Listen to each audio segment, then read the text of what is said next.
So what's up? Here we go again. Bad boy sa. So ayun, habang naghihintay kami ng aming kliyente, nakita niyo ba yung aming outfit? No? Nakita niyo na may aming outfit, naka-summer look kami. Andiyan na ba yung ating kliyente? Andiyan na ba? Andiyan na ba? Tara, let's go, car! Alright.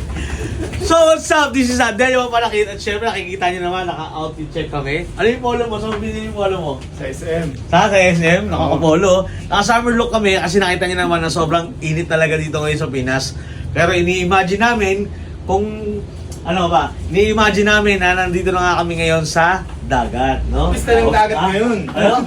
Pista ng dagat. Piyesta ng dagat ngayon. At syempre, yung ating mga kliyente ngayon ay nanggaling pa ng iba't ibang bansa. Bossing, isang bansa tayo galing? Adelaide, South Australia. O yun o, taga-Australia. Sino ang gagawa? Ako. Ayun, ito, kita niyo may artist oh. Tignan mo mabuti. Yeah! Napagastos ako bigla pa. DJ. Ano naman? At syempre, meron po tayong isang kliyente na nanggaling pa ng ibang bansa. Bossing, isang bansa tayo galing? London Bridge is falling down. At ang gagawa yan ako. At syempre, meron po tayong isang kliyente. Eto, bossing, isang bansa tayo galing? Canada. Sa Canada. Canada. At ang gagawa niyan, yung ating co-artist na ito, si Bukol. Bakit bukol? Bukol. Yung mga Bukol. Ngayon, sa lahat ng gusto ko tattoo, ay pwede kayo mag-PM kay Delio Malaki 2.0. At syempre, merong Apple pala. Ito, may kliyente ka na? On the way. On the way na yung kliyente mo, no? On the way na. Saan bansa galing? Saan ba sa galing? Diyan lang sa Bicol. Ngayon, sa lahat ng gusto mo tattoo, ay pwede kayo mag-PM kay Delio Malaki 2.0. Let's go!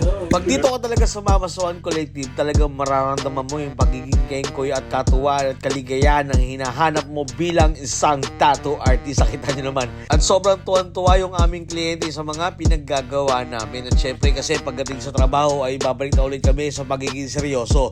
Pero bago kami magsimula, ay kinakailangan konting comedy naman at para hindi naman naiinip yung ating mga kliyente. At syempre dahil na nga rin sa init ng panahon, talagang nag-isip kami kung ano pa pwede namin i-costume ngayong araw. Syempre sinabayan namin summer look para naman kung kami ay nagtatato ay komportable kami. Syempre sorry naman ngayong araw lang namin ito gagawin kasi isang beses lang kami nakabili ng pang summer namin.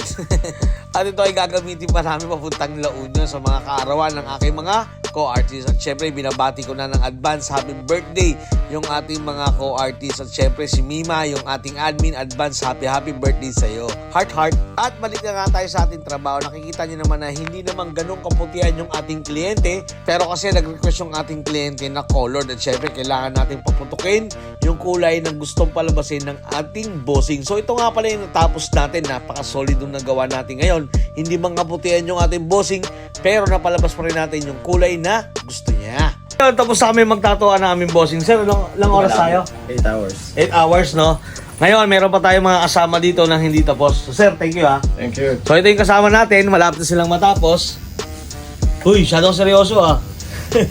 So, meron pa tayong isang kliyente dito sa loob at sila naman ngayon yung mag-overtime. So, tutulungan natin siya para mas matapos natin yung kanyang tattoo.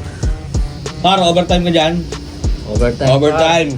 Ngayon, sa lahat ng gusto mong patato ay pwede kayo mag-PM kay Delio Palaki 2.0. Let's go!